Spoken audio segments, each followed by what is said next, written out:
Om Shanti. Kathmandu Nepal zone में अप्रैल 2022 से मार्च 2023 तक की गई ईश्वरीय सेवा की कुछ झलकियां प्रस्तुत करते हैं। प्राकृतिक सौंदर्य का वरदान प्राप्त, शुद्ध शांत और मनमोदित वातावरण से युक्त ब्रह्मा कुमारीज ज्ञान सरोवर एकेडमी नगरकोट परिसर में नवनिर्मित मधुबन जैसा ही चार धाम, बाबा का कमरा, कुटिया, शांति स्तंभ तथा हिस्ट्री हॉल का गृह प्रवेश कार्यक्रम संपन्न हुआ।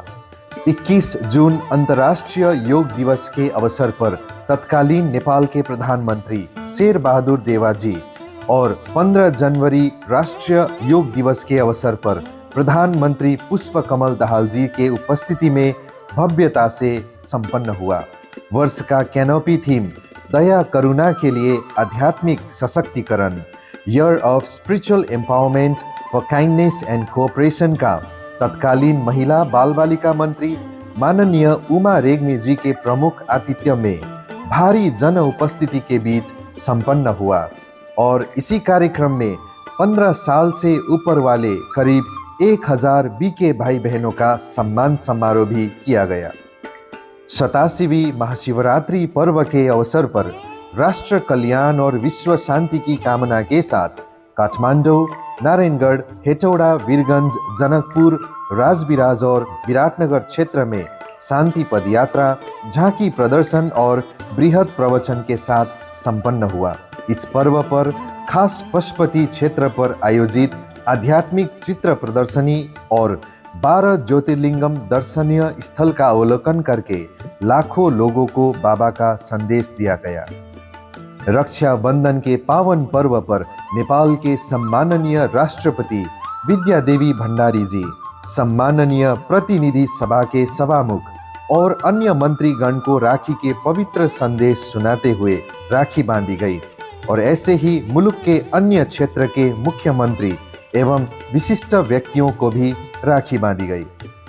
इसी तरह ब्रह्मा कुमारीज युवा प्रभाग द्वारा हॉस्पिटल तथा अन्य संस्थाओं से सहकार्य करके मानव जीवन के रक्षा हेतु ब्लड डोनेशन, रक्तदान किया गया। ब्रह्मा कुमारीज युवा प्रभाग द्वारा ही स्कूल कॉलेज के विद्यार्थियों के लिए happy learning for awesome life through Rajyoga meditation कार्यक्रम प्रभावकारी रूप से संचालन किया गया।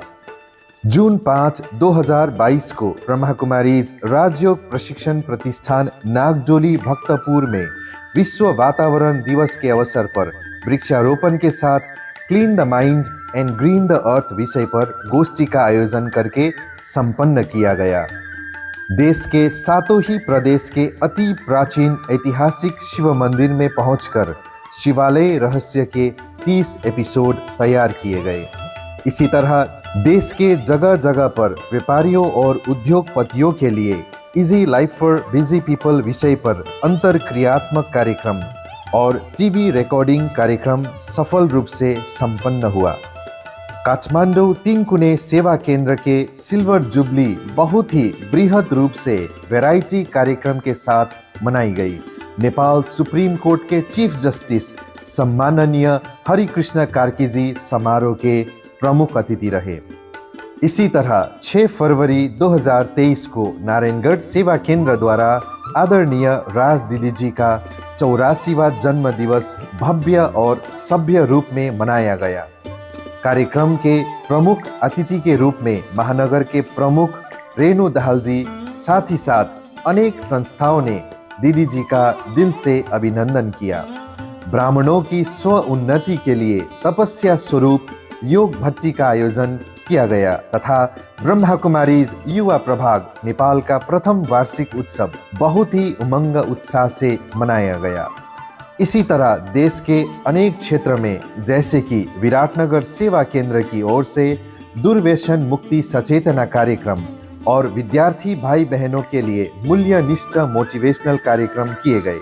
राजविराज सेवा केंद्र द्वारा मध्य प्रदेश के पुलिस ऑफिसर्स और जवानों के लिए आध्यात्मिक जागृति एवं राजयोग द्वारा शक्ति प्रवर्धन कार्यक्रम किया गया। जनकपुर सेवा केंद्र के युवा प्रभाग द्वारा नशा मुक्ति जागृति अभियान के जगह जगह सफल और प्रभावकारी कार्यक्रम किए गए। इसी तरह वीरगंज सेवा केंद्र की ओर से विश्व पर्यावरण दिवस के अवसर पर बृहद वृक्षारोपण कार्यक्रम संपन्न हुआ।